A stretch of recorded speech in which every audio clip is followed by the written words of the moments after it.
Welcome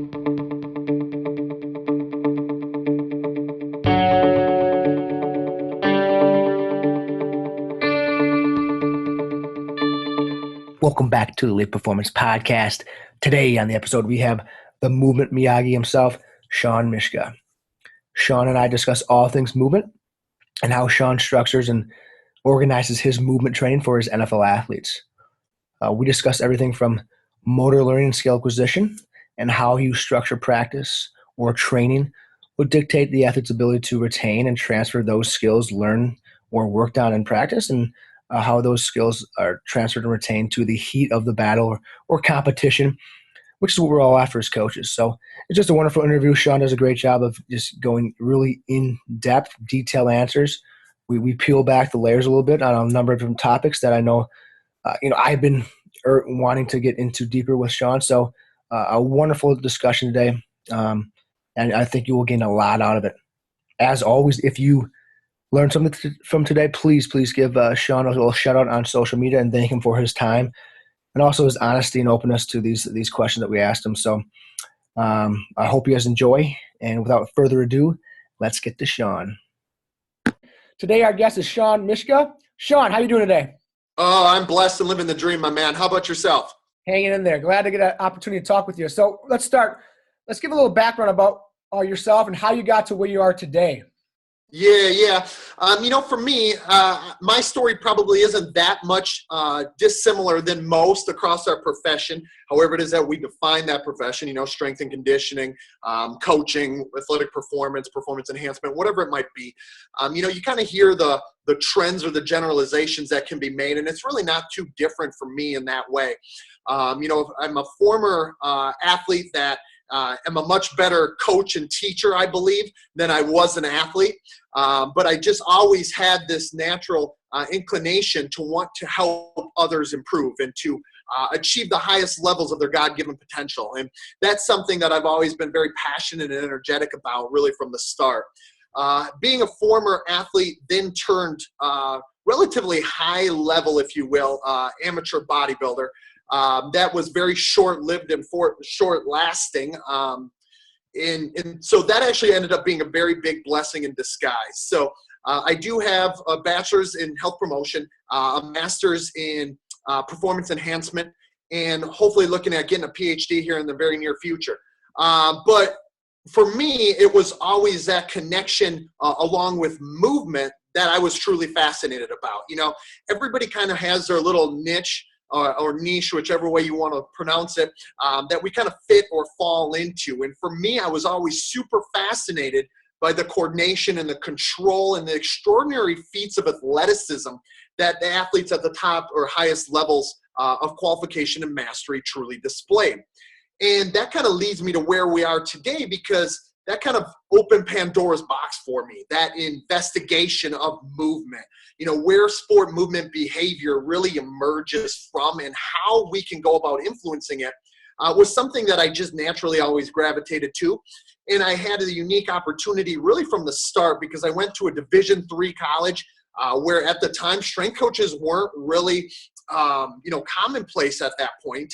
And I got the opportunity to work with a lot of athletes in a very short period of time, even while I was still competing in bodybuilding. So I went from there at the University of Wisconsin-Stevens Point in my undergrad, and I had a very, very, very short-lived stint in the Chicago Bears in 2003 that then morphed itself into, after my bodybuilding career was over, the work that I now do for the last 10 years now with National Football League players here in Minneapolis. So I've been training NFL players and as well as a number of other different athletes, at least for a decade here in the Twin Cities.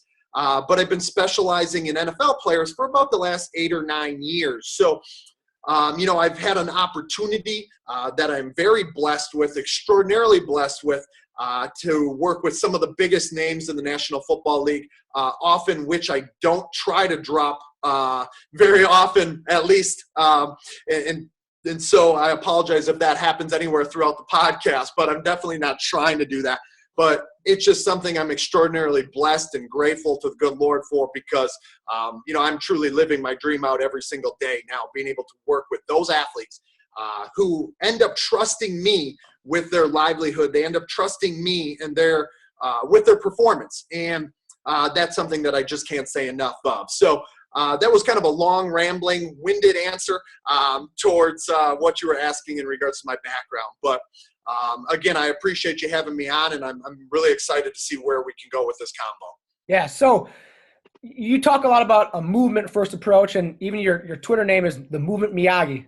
Yeah. And I think there's a misconception, at least a pet peeve of mine, is when I think about movement, many people in our field, I think about like a squat movement or a deadlift movement, but instead we're talking about game, like on the field movements that people have to perform in their realm of sport. So talk about what a movement first approach is and what this means to our listeners. Yeah.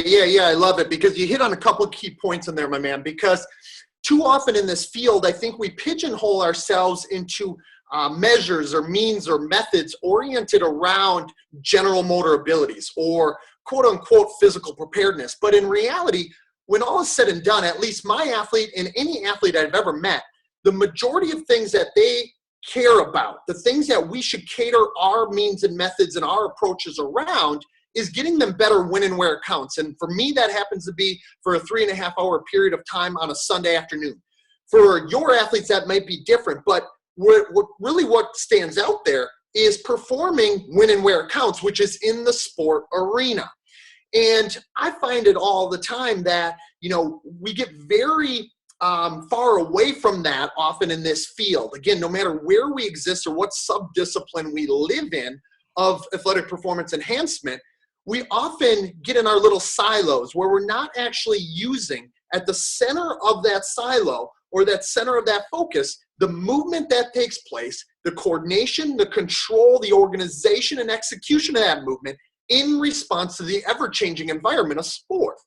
And when I started to change that lens to look at things through this way, with that movement at the center or at the core, things started to change considerably for me in regards to the ways that I went about trying to enhance or improve my athlete's performance.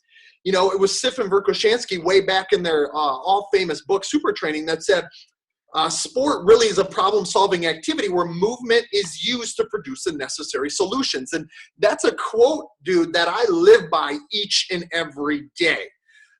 Sport for me and movement for me is a problem-solving activity. Therefore, what I'm looking to do is I'm looking to create masterful movers who, in the environment of sport, in that which what it entails, both physiological and psychological considerations included, fatigue and pressure and anxiety and everything under the sun that goes along with that. The chaos of sport ensues, and the athlete is adaptable, they're flexible, and they're authentic. And on the same token, they can move efficiently and effectively at that.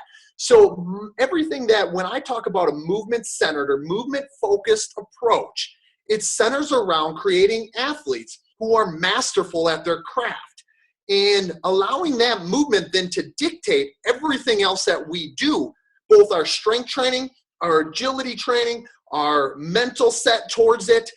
Everything that we do is how is that athlete moving? What is their behavior and how is it emerging when we take all things into consideration of the context of their sport? So for me, basically it's about getting them attuned to those common sport movement problems and then tweaking and tuning and adjusting that which what I would refer to the 3 B's of sport movement that would make up our biodynamic structure or the athlete's solution to that movement. Here I'm talking about the integration between behaviors, the brain, and then the biomechanics. Too often in this field we get really infatuated with clean and crisp technical models of biomechanics, when in reality, the sport's best movers, especially in open chaotic sports, are often authentic movers with a high degree of inter-individual variability. And so for me, I kind of use that and I open that up. We try to always give the athlete the keys to the car, so to say, get them very attuned to those common sport movement problems and hit on at all times all 3 levels of that biodynamic structure. Again, behavioral, brain, and biomechanics. Behavioral being sensory and perceptual attention control, the brain being the cognitive decision-making and intention control, And then obviously the biomechanics being that motor output or that technical execution of the movement. So we're always addressing each one of those, and that's what I believe a movement-centered approach really gets us. We're trying to direct ourselves towards skillful movers who are truly masterful at their craft. So let's talk about that biomechanics piece here. So you talked about maybe if we are coaches that are, and myself, when I was a young coach, same way, I was, really technical. And what I saw was that I do all these drills or skills, what you want beforehand. And then when they got into an open, chaotic environment, they lost those biomechanics or, those techniques that I tried to work on never manifested themselves in the reality of an open, chaotic environment. So what mistakes do you think coaches are making in that biomechanical or really overly technical way that do not manifest itself in an open environment, game-like environment? Yeah, I think two things here. We have to think about the idea first and foremost in regards to our learning environment that we create, number one. So I often see that people make the mistakes where the training environment isn't truly representative of that which what happens in the sport task. So it's not as messy, it's not as chaotic, it's not as frequently changing. And so for me, if the athlete learned in this clean and crisp area or learning environment that isn't so representative, then when they get in the organic environment, they can no longer perform the way that we want them to. And so that side of it is one thing there, my friend. The other side of it would be this, is rep to rep, the environment often doesn't change either. So that athlete gets to rehearse movement in most cases because of that non-representative learning environment. And then when they get in the sport movement environment and it starts changing and it starts being a very pressure and anxiety-filled or fatigue-filled manifestation of this sport movement environment, they don't know how to control the aspects of their body and their physical and psychological constraints oriented around that. And so what we see with agility, at least for me, is I think people are just training it downright incorrectly. They're looking at things that is more change of direction or technical execution based, biomechanical based. And instead, they're not using this messy and chaotic environment that would maybe allow that athlete to truly get psychologically prepared for what they're going to meet and have to match their solutions to when they're in the sport. And so if it's one thing I have a huge pet peeve on, it's actually truly designing environments for agility that are going to be live. We're not going to mind that messiness. The athlete is going to get comfortable being uncomfortable. They're not going to mind making mistakes because they're essentially testing out solutions to those respective problems. And if we allow them to do that, then that attunement, that mastery that we talked about actually increases. So what I would always refer back to with coaches at any level of that spectrum or qualification, no matter what level of athlete you train, is that remember that skills and drills are not the same thing. So we're trying to create skills, not someone who's just better at a drill. Oftentimes our coaching means and methods are directed towards motor performance rather than motor learning, or rather than movement execution and biomechanics rather than actually true skill acquisition and refinement. And there's a time and a place for both, don't get me wrong, but if you only exist in that area where motor execution and motor performance are neat and technically sound, I can promise you it's not going to be retained and transferred nearly to the same degree as you want it to when that athlete gets in the sport in the face of that chaos and pressure. Now, is there a time and place for some of that rehearsal or some of those drills that you could say more for maybe a novice athlete or for, let's say, your expert athletes you got now, your high level of mastery? Is there any of that going on at all with your athletes, that rehearsal, or is it all just open chaotic? Great question. Fantastic question. And it's always a sliding scale. So we never completely remove the rehearsal side of things. We never completely take it out. But what we do is we always still have some open problem solving as well. So depending on the time of the year, if we're early in the year, even with athletes of my level of qualification and mastery, again, all I work with is National Football League players. But at the beginning of the year, I get them to gain calibration of that biomechanical display again. But yet, at the same token, that very first week that they return, there's still some open and chaotic environment. It's just not as open or as random or as variable. And the same thing then for the novice athlete in those individuals out there, those coaches out there who I'm talking to, who might be working with more novice athletes. You definitely have to get them control of their body and time and space and get them to feel and understand how it is that they must execute and position themselves biomechanically.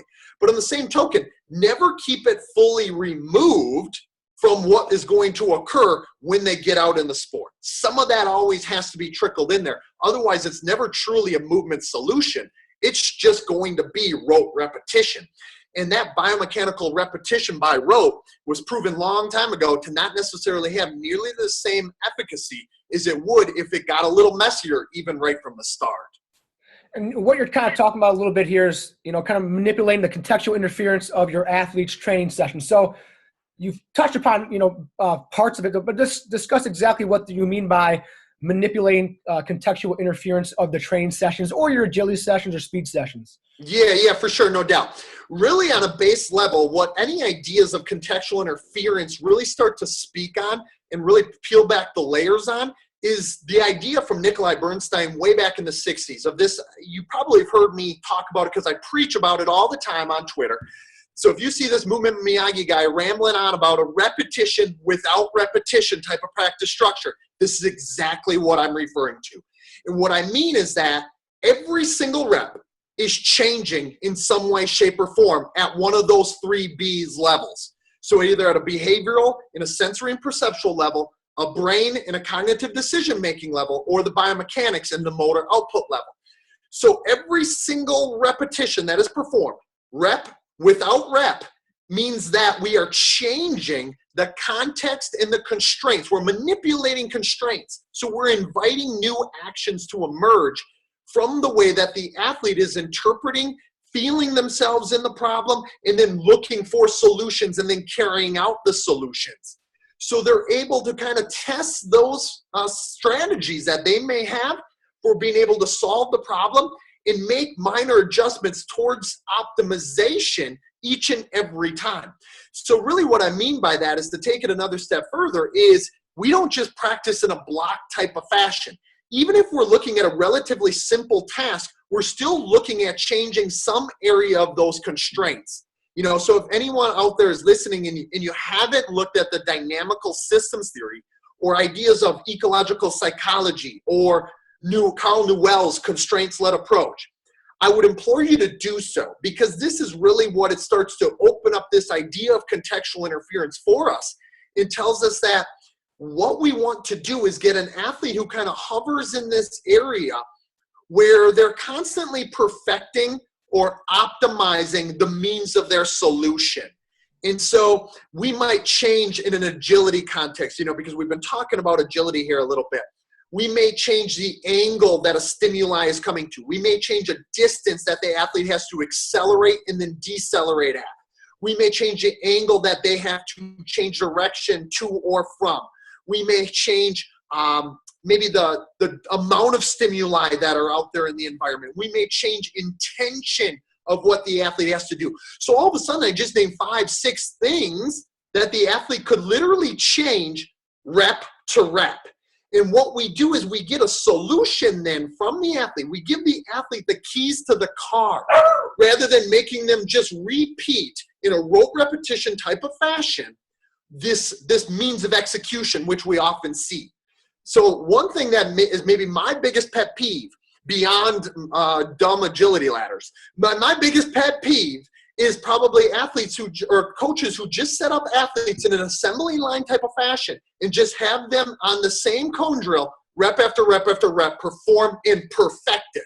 Because it's never actually getting perfected for what happens in the context of the sport, unless that athlete is maybe going to the combine or something like that. But that's also why combine, and this could get me on a totally different soapbox, that's also why the combine isn't usually the best predictor of what happens when an athlete gets in the National Football League either.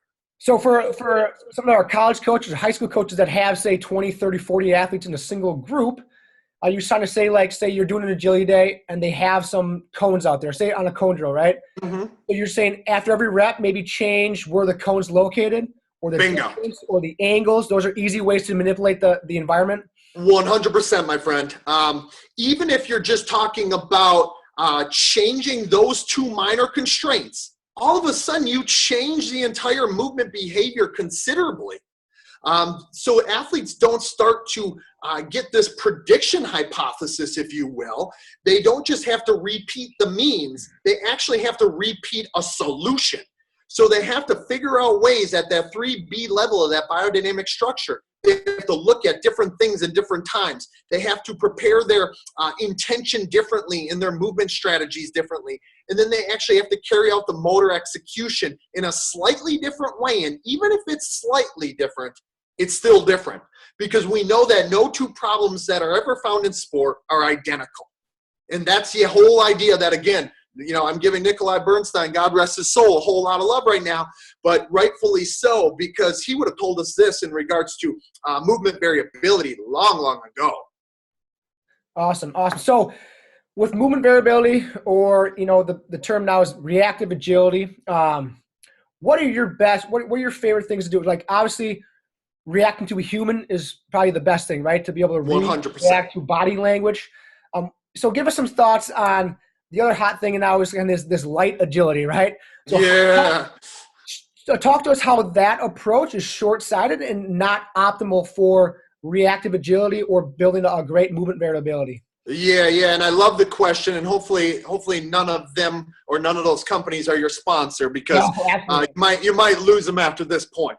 The thing that I see is, in order to start this whole perception action coupling and increase what we would refer to as the information movement link or coupling, we have to start with the information or the perception side first.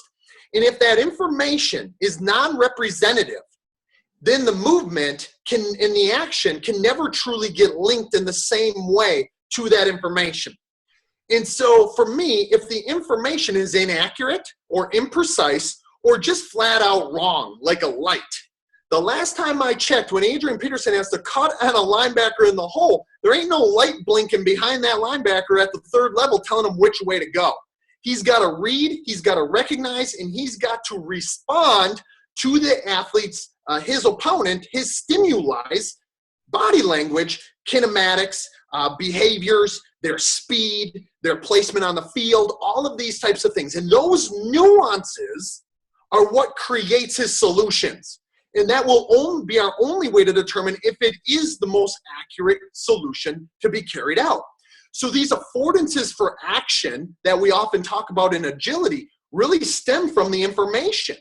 And if the information then is invalid, such as a light, or such as a coach calling out a number or direction, even a coach pointing a certain way, isn't truly giving that athlete the stimuli that they need. Now, is it better than just having them run through a cone? Yes, it is, because at least they have to sort of solve a different problem every time, and at least the problem is living. The problem isn't set up before they get to the front in the line, and they can, then predict where it is they have to go way ahead of time. And they don't just have to repeat the means. So it's definitely better than this rote repetition type of style, but it still doesn't truly get us reactive agility. At least that's going to be used in the mastery of skill.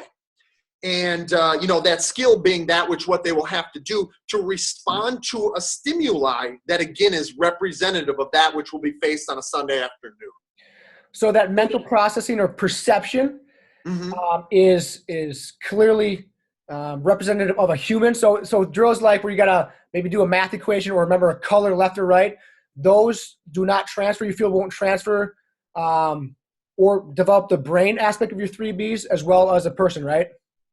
Absolutely, and I think that can definitely be said. Now, the more we can require from the brain when it has to move, the more we can simulate, even the use of secondary tasks, which you mentioned in there, doing math equations or something of that sort. Those types of cognitive requirements can give us the type of overload to try and see what's going to happen when the athlete gets in the environment, maybe to a certain degree.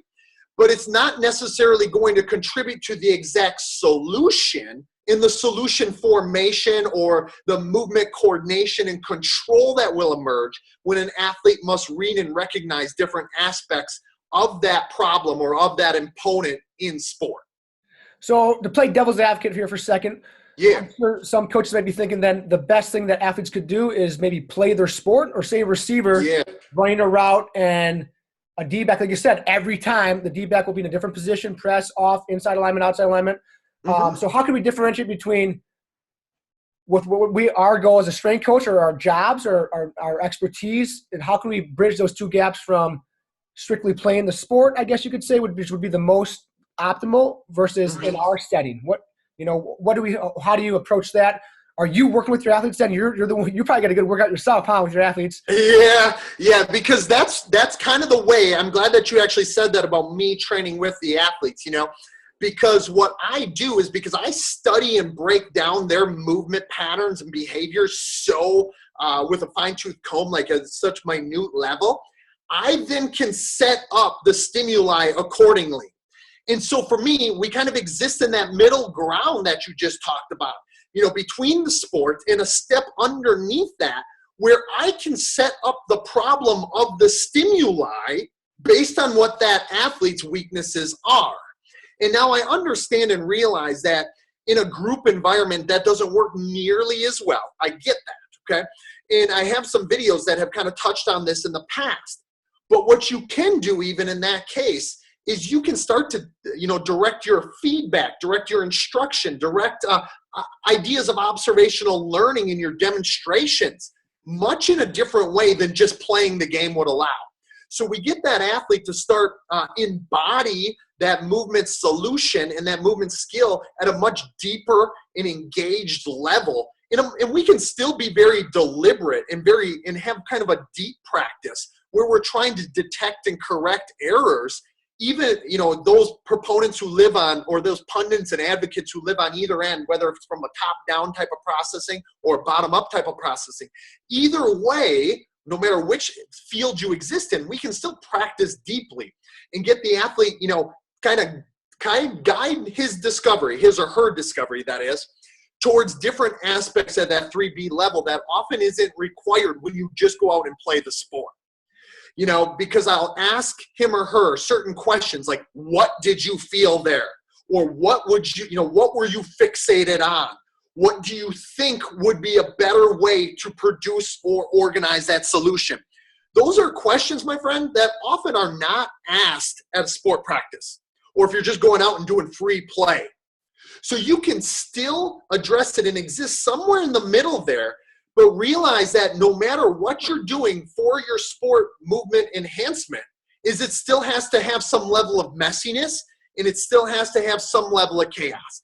The other side of it is this, is do not ever hesitate to slow things down, which the sport often doesn't require. And the reason why I say that, now we don't always want to exist there in that slowed down fashion, but slowing down at least at first gets the brain's attention. It helps the brain start to process some of that sensory data. I have often been quoted as saying that we all have access to the same sensory data when we're in the same problem. Of course, within reason, as long as we don't have some sort of neurological disorder or something like that. If you perform it in the same problem or similar problem, I perform it and Adrian Peterson performs it. The only thing that separates Adrian from you and I is his perception of that sensory data. And he knows which data is important to his solution much more than we do, because he's much more attuned to it.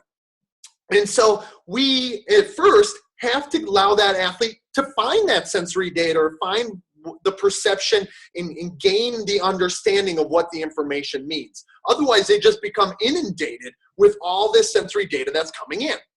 And so for me, I think that's kind of an important paradigm that we must shift to as well, where it's not always go, go, go. It's not as fast as humanly possible, because that can get rather dysfunctional really quickly. And we have to be able to find ways to pull back the reins a little bit at certain times and let the brain get attention, even if they have to slow down the movement ever so slightly. So let's talk about that perception. So like we said, Adrian Peterson, when he gets the ball, and he has a much better perception and what to act off of that than we ever could. How do Mm-hmm. coaches develop that? Can we, especially I feel like for high school young coaches and college coaches, that tends to be like the athlete has really good feel for the game, right? That's what they think, Yeah. So how can coaches or even parents help athletes, build on that? Is it watching film, or can you watch a game as a youngster and start to feel some of that stuff, or just see the game and feel it? Or is it just you got to get reps and reps within that kind of chaotic environment? Why is AP so good at that? Why other running backs aren't as good, even though they might have the same amount of, say, repetitions of Mm-hmm. getting handoffs and getting carries? Yeah, and there's going to be, I'm going to kind of give the easy out and say it depends. Yep. It depends on exactly how that athlete is watching that film, but I believe a lot can be learned from an athlete watching film.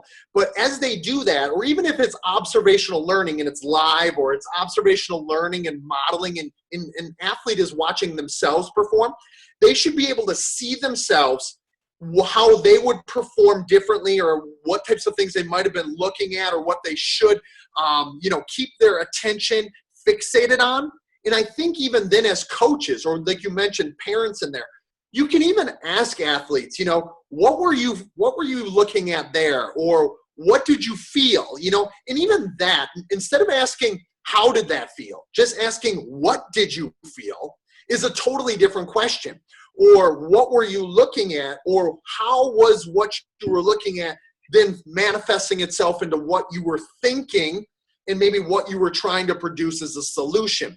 Because then you start to get them very attuned to that sensory data, and you start to help them truly attach perception and then further decision making from it. So if you were to watch one of our sessions, I'm often very concerned and very focused on where my athletes' eyes are at certain periods of time when they're producing the respective movement patterns or combination of movement patterns. And I will often use certain cueing words, such as if an athlete's eyes start drifting, and they might start looking at, maybe I'm playing the running back and I have a linebacker, a defensive end, or a defensive back who's trying to perform with me in that case. And I start giving them some feinting and faking with my head and my shoulders. And that is a big no-no for defensive players. Rather, I want his eyes fixated on the hip to the knee, which will determine what direction that player is really truly going to go, and what speed and angle and things like that are going to, that skill player is going to produce, or, he's going to try to organize. Then at that time, even during the drill, I will just say the word hips when I see that athlete's eyes start drifting. And what happens there is that their sensory and perceptual attention starts to become much more focused. And if their perception gets focused, then they can connect it to the better actions, or they can, if that information comes in correctly and it's not nearly as blurry, if you will, it starts to become more focused. Then the movement and the actions can correspond shortly thereafter, if that makes some sense. Yeah, absolutely. Absolutely. So we talk about the NFL. Where is that gap missing in terms of the position coach and the strength Mm-hmm. coach? What is that? What's missing in that gap in terms of how could a specialist like yourself help bridge that gap and make both parties, their jobs, more effective? Yeah, and of course I love the question, and maybe you just set that on a tee for me, but obviously I've been on this kind of soapbox for the last 5 years or so with the idea of a movement coach, or a movement teacher, or sport movement specialist, or movement skill acquisition coach, or however it is you want to frame that idea. A conduit that exists in the middle between the position coach and then the strength and conditioning coach, because no one is actually truly investigating and trying to understand and analyze and then truly teach the movement skill for those respective players. And now oftentimes I get the finger pointed back at me at certain times, from people who exist on different ends of those spectrum, the strength and conditioning coach and then the position coach. But when position coaches watch what I do with my players, they often tell me, we don't do any of that. That's a common thing that over the last 5-6 years I've heard time and time again when position coaches have watched me and my players perform work. Because position coaches get so fixated on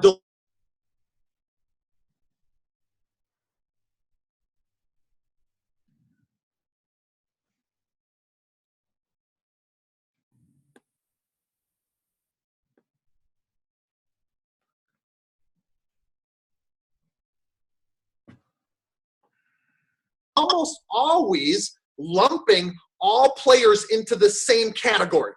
So you see agility drills, quote unquote agility drills, which are really usually just change of direction drills, or speed drills or something like that, where all players are just running through an assembly line. But no one is actually instructing and teaching or helping the athlete to acquire the movement skill, because people are not looking at where that movement exists and how it's actually emerging when that athlete is on a field on Sunday. And so this movement coach would really exist between the two that would help be a conduit or a liaison for the acquisition and refinement of that athlete's movement to become more optimized for who that athlete is authentically. And, you know, getting that authentic movement signature, not just coaching everyone the same way, but instead actually looking at the nuances of that individual, his or her respective constraints, and then allowing that to evolve, allowing their biodynamic structure to evolve. No one is coaching and teaching truly oriented around some of those other, the first two B's of that biodynamic structure, the brain and the behaviors.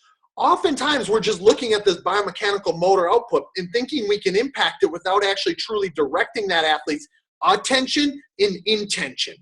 The only intention that often usually gets instructed is the X's and O's. And now, don't get me wrong, that's a piece of it. That's a part of it. What is my duty? What is my responsibility? What outcome do I have to come to? That is a piece of it. But what decisions do I have in order to get there in the most efficacious possible way? And really, that movement is that thing that's going to get us there. How can we make that most optimized, and what decisions can we make based on the potential strategies that we may have at our disposal? So what can we do to change that athlete's toolbox? Most of the time, these athletes are not being taught that. And I'm talking about guys who exist among those, you know, around 1,700 players across the National Football League. Yes. Now, you talk about changing your athletes, your players' behaviors when they're away from you. So the other 22 hours of the day. Talk about what you mean by that and changing their behavior or their brain or their biomechanics during the time away from you. Because obviously, as coaches know, over the course of 24 hours, they're with us very little percentage of time if you look at the global picture. So how are you affecting time away from you? Great question. Great question, in fact, because, you know, like you said, they are going to be away from me much more than they are with me. And depending on the time of the year, that could be an extensive period of time. But here's the thing, you know, if we are what we repeatedly do, I can affect those hours as long as I educate the athlete on things that he could do or she could do, depending on who the coach is out there. So in that same token, what we realize is movement is life and life is movement. So the two can never be separated. We are what we repeatedly do, and man or woman is his or her movement. And it's always plastic. It's always moldable. It's always changing if we know what to change about it. So if it's a big behavior change, kind of like what you alluded to, I kind of tell the athlete at all times, you're either getting better or you're getting worse. What types of things can we do to control our movement actions in the simplest of ways to the most complex of ways? Obviously, the most complex of ways is usually that time when they're with me. The simple ways, such as, you know, how you're walking. Are you walking toe out, or are you pushing and driving through the ball of your foot? How are you engaging your hips? What's your posture like?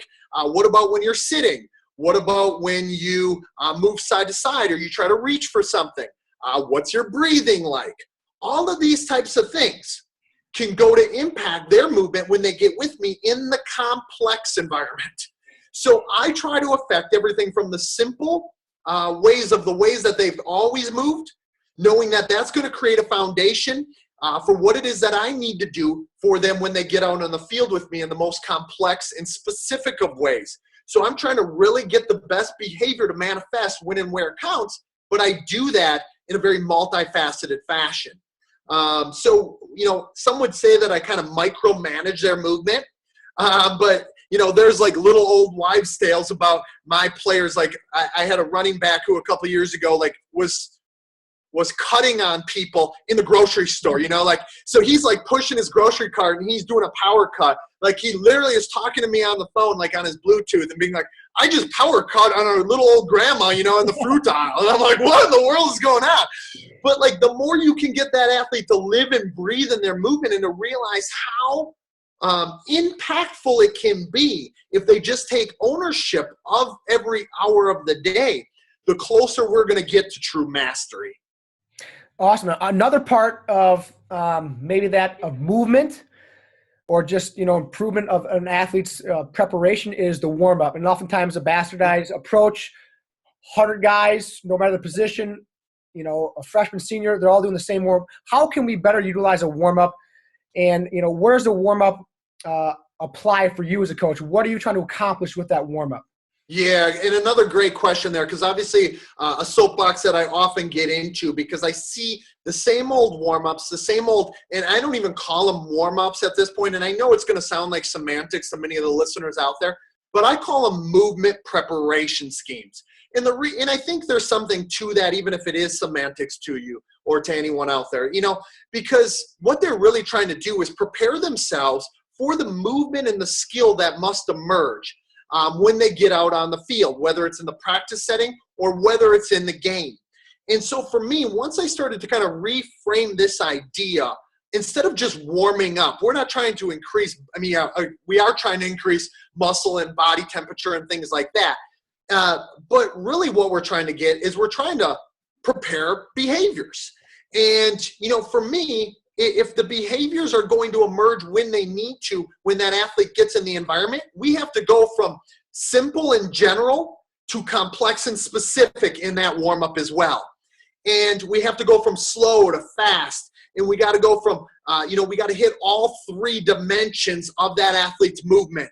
And we have to take them through a diverse amounts of skills that they might need to perform. And that doesn't mean that, people are going to be like, well, Shawn, I don't have an hour and 15 minutes to warm up. But you can do just a little bit to just kind of get the behaviors in the brain and the biomechanics attuned and each one of those subsystems that are involved. So, we get the eyes start to get involved. We get the kinesthetic sense and awareness really freshly attuned to what's going to happen. We start to get them making different decisions, even in the warm-up. So they're not just reproducing a means of a solution rep after rep in the warm-up. They're starting to do a little repetition without repetition even in the warm-up. There's some contextual interference in the warm-up because the sport that is going to be played just 10, 15 minutes later is going to involve all of those things. And you don't want the first time that they face it to be in live fire with live bullets. You want them to be able to be in a controlled environment so their brain and their behaviors and then their biomechanics can get attuned to that as well. So really, I look at it in a very coordinated and controlled type of fashion. But on the same token, sometimes my athletes are taking their movement preparation schemes or their warm-ups much, much, much more seriously than their peers. I've often, or my guys have often, gotten harassed and teased because they might be out at training camp practice 20 minutes before anyone else even sees the field. And there's a reason why I'm the very first person in the crowd at training camp or at a game, because I want to watch what their body is doing on that day and what their body has done from day to day, knowing that the high variability of an athlete who even resides at a high level of mastery and qualification is going to dictate in what we might be able to do to offset some of those things heading forward as well. So again, let's talk about the challenges then of a coach in a team setting. So you got 80 guys in the football team, 100 guys in the football team. Is each position doing a specifically catered warm-up to that position, or has each guy got some individual differences, whether it be before the group warm-up, or what? How could you, as coaches listening that have 80 guys, how could they help bridge that gap to what you're talking about, but obviously do it on a global scale with a lot of athletes? Yeah, I think for me, they're exactly what you mentioned initially in regards to positional requirements and positional demands. That's where I would start. If I, in a perfect world and God willing, when and if I become a movement coach at the National Football League level, team-wide level, that's exactly how I would structure it. I would do it based on positions. And, whereas right now, obviously with the smaller amount of numbers that I get, I can do it at an individual level based on their individual strengths and weaknesses. But if you're talking about a guy who has 80 guys, I think at the bare minimum what you can do is structure that in a positional specific fashion. And because you know there are going to be certain needs that are required position to position.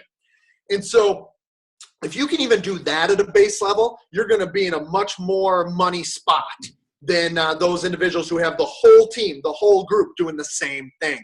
Because, you know, an offensive player and a defensive player, even at that base level, have much different requirements. One's reacting on one and one's, you know, more proactive on the other. So what we find there is even if you did it at that, you can go and take them through different behaviors, even different biomechanics. You know, a defensive back moves the exact opposite ways of that of a receiver.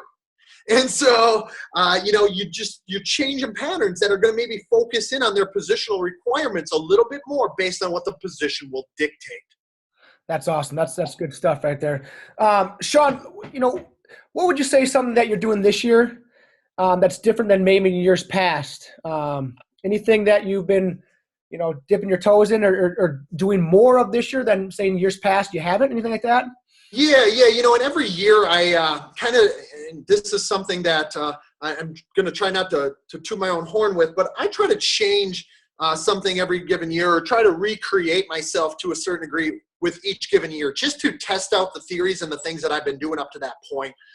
One thing that I've done a lot or did a lot in 2016 to 2017, I think would be trying to learn from people in different fields. Have people from different fields come and watch my sessions or go watch their teaching sessions. You know, I've gone to dance instructors or martial arts instructors or teachers in a classroom. And the same thing, I then invite them to do and watch my craft or watch me and my craft. And it should come as no surprise at how much we can actually learn from all these other respective fields. But also then maybe we can start to even figure out some of the nuances that have been the missing link in what we are both doing. So it becomes a very mutually inclusive deal, you know, to where we're both learning something great from that shadowing experience. You know, I remember back in the day when we were all in our undergrads and, you know, teachers would make us go and do that shadowing. And we wouldn't really get that much out of it, you know, or we'd stick into our little disciplines, or we'd go watch somebody that we know does exactly what we do or holds the same thoughts and ideals as we do. Instead, I believe that we should go watch those who either exist in a different discipline or maybe exist in a sub-discipline of what we're doing. So if you're a strength coach, for example, go watch an athletic trainer for 90 minutes. Go watch a physical therapist for 90 minutes and try to determine what it is that they might be seeing so you guys can come to a better common ground rather than existing in our little silos that we all get so comfortable in.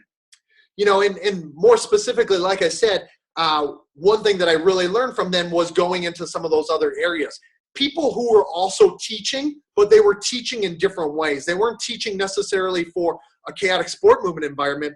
Maybe they were teaching you know, like I said, dance, something very pre-planned, or maybe they were in education and teaching, and you're trying to actually get someone to acquire the skill of knowledge and being able to, you know, even if I went and shadowed a math teacher, and, you know, he and I had some insightful conversations just on some different things, even analogies that I was able to bring back to my athletes.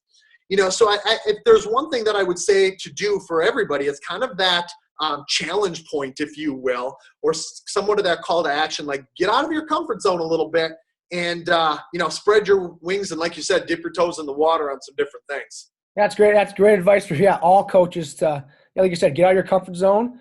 And coaching is teaching. So, find educators or people who are teaching in different manners. And like you said, you can pull a lot back to our field. That's great advice. Now, you mentioned at the very beginning you're looking to maybe get your PhD. Yeah. I don't know that. What are you looking to get it in? Well, of course, it'll be something movement study oriented or something kinesiology oriented. On that same token, I don't think enough has been highlighted in regards to the perception action processes and the connection and the coupling of that perception and action at the highest levels of mastery of sport. So, you know, like I said on the onset of our convo, I'm extraordinarily blessed to be around some of the most masterful movers really the world has ever seen. And they amaze me each and every day. I want to figure out exactly what's playing into that amazement, trying to figure out what makes them do what they do in regards to, sport agility, for example, or different things that they may produce in the context of the organic sport environment, how they control for that ever-changing, dynamical, complex system that is their sport, and how they control their human movement system in response to it. So that's kind of where I'm looking and what I'm after. I'm just kind of on the surface area of that and where I want to go and how I want to do it. But it'll be oriented around that and trying to really link, the finer processes in the integration at a behavioral, a brain, and biomechanical level, rather than just always studying biomechanics like so many kinesiologists have done in the past. Yeah. And that perception action, a guy you turned me on to is Rob Gray, this perception action. Yeah. He does a wonderful job. His podcast is awesome. Just when you said all that kind of stuff, it kind of made me, him pop in my head about all the great work he does in his podcast. And I know you've been 100%. He does awesome. Yeah. Job. That dude's smart as a whip. There ain't no doubt. And some of the people that he gets on as guests, obviously, I can listen to it over and over and over again, from Keith Davids to Mark Upton, to I know some people that he has kind of on the docket too, and obviously I've been blessed and I'm very thankful and grateful that he's had me on a number of times as well. And the conversations that stem out from it are much like this one, something that I could just sit here and talk for hours and hours and with someone like yourself and just continue to see where the conversation flows. Outstanding. All right, Shawn, so time for this, our last two questions here. Give us 3 books that have changed your coaching or greatly impacted the way you coach or just perceive, physical preparation as a whole. Such a loaded question because there are so many books out there, obviously, that I would point people to. So I will try to maybe give my top 3 if I can come up with it. The first one, obviously, is Nikolai Bernstein, The Coordination and Regulation of Movement from 1967. Now, a lot of times people are going to look at that, scratch their head, and be like, 1967, I think we've learned a little bit more about movement since that point. But that's obvious. Anyone who would say that obviously has not read anything from Bernstein because the guy was so far ahead of his time that we still haven't caught up to some of the concepts and thoughts and ideas and the application of it. It's truly timeless. That is, if someone can actually get their hands on it, because I think on Amazon it will go from anywhere in the high hundreds of dollars to even sometimes thousands of dollars to get a hard copy. But that being said, I kind of start there. If you can even see excerpts from it, you'll sometimes see me present on it in my presentations or discuss it. So The Coordination and Regulation of Movement of Nikolai Bernstein. The next one would be a book from 2016, Nonlinear Pedagogy and Skill Acquisition. Keith Davids is one of the authors in there.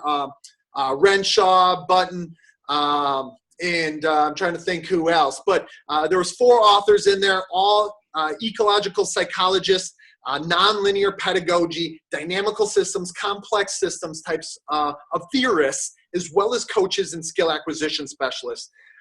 That one has really turned me up because it really took the dynamics of skill acquisition. If you remember the dynamics of skill acquisition, which was by Davids and others from 2007 or 2008, I believe, it's extended that and really tried to look at some of the things on an affordances for action, movement degrees of freedom, movement variability from individual to individual, and even intra-individual. So within that individual from task to task or trial to trial and rep to rep.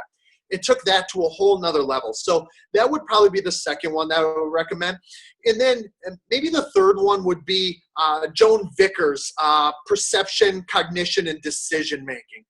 So that's obviously much less oriented around biomechanics, but much more to some of those things that you can see really float my boat, which is the behavioral and brain level and what elite athletes are looking at, what it means when they feel it, sense their body in time and space, and what it can mean for their decisions that they're going to make and the solutions that they're going to carry out. So if I were to name 3, I think that's a pretty solid 3. There's definitely a laundry list and a long list of others that I could highlight as well. That's a great list there. Last question here, Shawn. Another group of 3 here. So if you could have dinner with any 3 people, dead or alive, Okay. who would you bring to dinner with you? Oh, okay. I should probably mention my mom, but I won't because she doesn't have the internet anyway and she won't listen to this. Mary, I apologize. First and foremost, I would start with Nikolai Bernstein, and I know that seems like a cop-out, but obviously when back in his death in 66, he was on the verge of some extraordinary things, even at that late part of his career. And I would like to see him watch and see what he is feeling and sensing when he's watching athletes of today in some of those very complex problems, and where his thought processes would go with what his knowledge was in regards to the study that he did. You know, a lot of the athletes that he studied, obviously in the former Soviet Union, were gymnastics athletes, track and field athletes to a certain degree, but a lot of it was ergonomics. You know, he was studying craftsmen and coming up with ideas there, or military personnel and tactical, quote unquote, athletes, as we call them today. I would like to, you know, sit and have dinner or lunch or breakfast or coffee or anything else in between with him and just watch sport with him and see what he's seeing and what he's thinking about it. Number two, kind of on that same token, is someone that's alive. And earlier in 2016, I actually did a breakdown of the great Barry Sanders on Football Beyond the Stats on my website. So if anyone out there listening has these connections, you know, you would think with the amount of players I've trained, someone would know Barry on a personal enough level to be able to get me dinner with him. But I would like to watch his movement with him. So watch his highlight film with him and actually see what he was thinking, what he was, you know, what he would discuss when he watches himself move. Because not only was there never another Barry Sanders before Barry Sanders, is there also hasn't been one after it. You know, and so I would love to see not only that, which what he's gathering when he's solving problems out on a football field, but, you know, beyond that, I would like to determine maybe what he did for training and what could have been done differently, maybe even as we speculate and hypothesize that. Like, could Barry Sanders even have been better? Because that's a question that I often have to ask with a guy like AD or something like that. You know, like, we have to determine, can the best get better? And if so, how so? And why? And what does it mean? And then thirdly, I might be taking a cop-out here, but I would be amiss if I didn't say, you know, I would love to have lunch, dinner, coffee, or whatever with my Lord and Savior Jesus Christ, just to ask him how I got so blessed to be able to do what I do on a daily basis, you know? So it's something that I know I sound kind of over the top in regards to maybe how grateful I truly am to live this life, but it's something I never want to take for granted, especially what I'm able to do every single day and the individuals that I'm able to impact and influence, even in a small level. Shawn, a question just popped in my head. Barry Sanders, that guy was something magical, man. I could watch his highlights all day. But now let's say, like you said, you'd like to watch his film with him. Mm-hmm. Now, I've done this with some athletes too as well. And the answer, you know, I don't know if you get the same answers as I do, but say he's watching him, he makes a move, and you go, what were you thinking there? And he goes, I don't know. What goes to your head? What wheels are spinning when the athlete answers that question to you? How do you further dig deeper? Or, you know, what thoughts go through your head when an athlete just goes, I don't know what I was thinking, I just did it. It just emerged. Yeah. And that's a question or an answer that I often get when I ask that question, at least at first. And really what the answer that I come to when I dig deep enough and I take an athlete through some guided discovery types of questions is I will find that they actually did know the answer of what they were thinking. They just didn't know how to articulate it, or maybe they didn't look deep enough or pull back the layers on that solution so much until we really start to ask them questions. So, you know, I might look at where their eyes are fixated or how they're setting their body up. And I'll say, what do you think you were feeling? What if you were to do that again? Why were you looking here? What do you think you were looking at? And all of a sudden, we start getting to the point of where it opens up Pandora's box truly on what they were thinking and why. And, you know, if we watch Barry and we watch an offensive skill mover, we see that their eyes are often very precise. You know, obviously I mentioned Joan Vickers' book in there in regards to perception and cognition and decision-making. You know, we would see the same type of thing happen here, that their perceptual system are often the most optimized of those three subsystems of their human movement system, at least those athletes who are used to and accustomed to performing at a high level in very dynamic, ever-changing environments and tasks. So what we find is that, if we dig deep enough and help him or her discover maybe what they were thinking, all of a sudden they do know the answer. And I have actually heard Barry say that on video, like, I just reacted. I didn't know what I was looking at. But all of a sudden, if we were start to point to some trends in Barry's movement, specifically his perceptual system, and then how his movement actions and strategies carried out from that and how diverse and dexterous they were, we might start to get to why he was able to do what he did and what the cause of his effects actually were.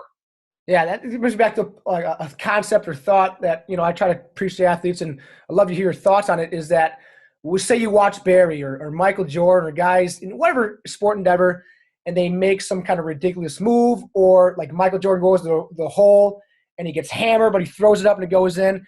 Those are things that they've probably never in their whole entire lives practiced. Bingo. That's where I talk to athletes, like, you can't just be in this small window and practice this exact movement, like this perfect layup.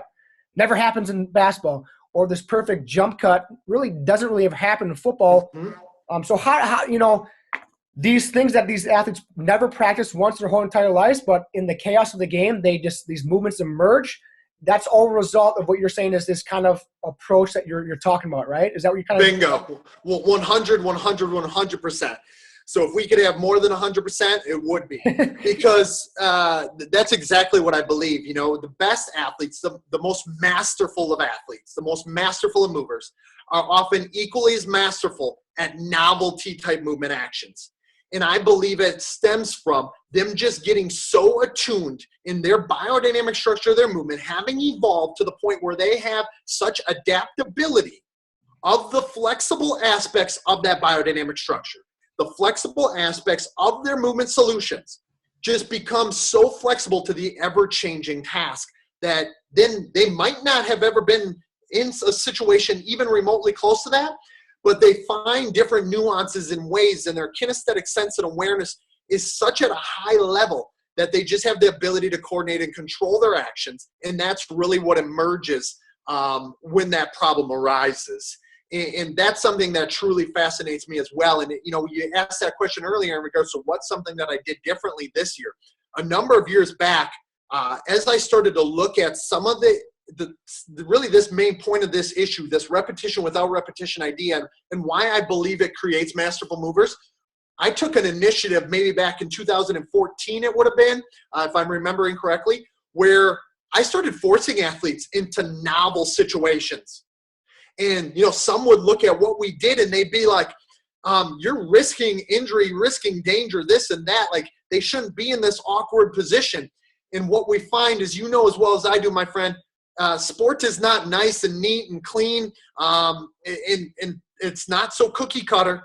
And they have to get very accustomed to controlling their body in time and space, even under the demands of those problems. And I'm not saying I put them in danger or have them risk injury to be in, compromising or dysfunctional positions per se, but it's still very controlled, and we just help them to find novel movement solutions. And we might find, maybe, just maybe, that movement solution that they've been accustomed to repeating can be tweaked and modified and tuned in a little different way once they find that they have new capacities that they didn't know they had. So would you say go ahead. So would you say that one thing coaches could do, start like immediately, is allow their athletes to be creative or be messy in their practices or be imaginative rather than robotical? And, that's one thing I always see is that I think coaching, maybe in today's world, they want to see structure. They want to see clean, crisp, like you said, kind of block practice rather than random practice. And should we encourage our athletes to be more creative and allow them to try new things out? Do you think that would relate or transfer to better movers on the court or the field? 100%, my friend. And in fact, that's a buzzword that I often use in our open creative environments, or our open chaotic environments. I often use the word before my skill player, especially for running backs or wide receivers, and we're doing a movement action, or we're producing a solution in a problem that is ever changing, that has multiple stimuli, a representative learning type environment. And before they even begin, I'll say create. And just the use of that word kind of creates, no pun intended, a different intention in their head.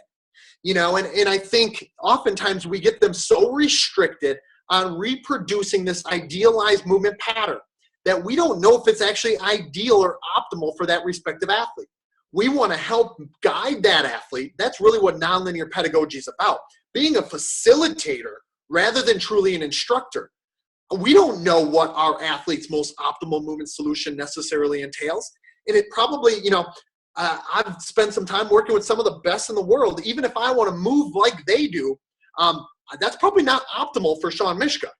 And finding what is optimal for me usually is dictated by me out there creating and improvising at times and trying to feel my way through the environment and through the solution of the task. Yeah, and sometimes it's funny, like you said, coaches wonder why in practice they don't allow creativity or imagination or be messy, and then in the game they wonder why their athletes aren't improvising when a broken play or improvising when the shot clock's down low or something like that.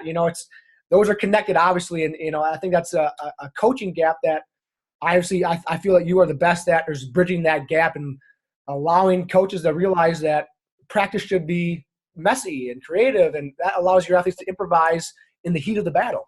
100%. And not only that, but it actually truly gets them to acquire skill that can not only be retained, but where you're going with this is transferred to the sport context, and in pressure and anxiety, when that stuff starts entering the mix, they start to do that which what they know best rather than what they know is best. But if what they've always done is got a chance to create across a wide spectrum, all of a sudden their toolbox isn't just a hammer anymore. They have a hammer and a screwdriver and a saw and anything else maybe a lawnmower in that toolbox, for all I know.